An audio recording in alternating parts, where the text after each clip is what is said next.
Hey guys, today we're making turmeric and black pepper tea. First off, I will add my turmeric,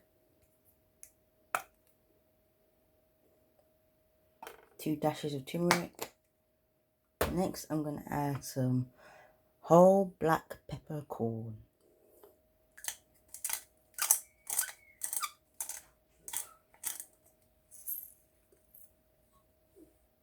And then I'll add my hot water and honey.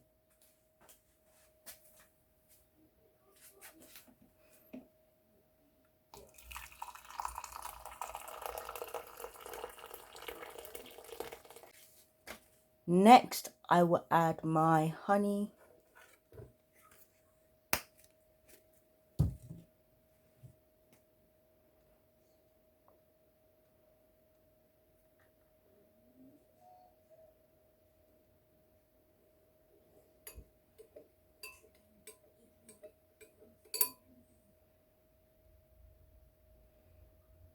And now I'll cover that and let it sit and rest for 5 minutes.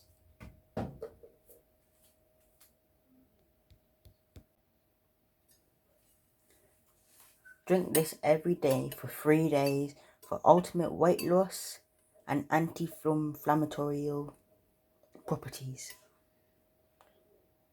Thanks for watching. Bye.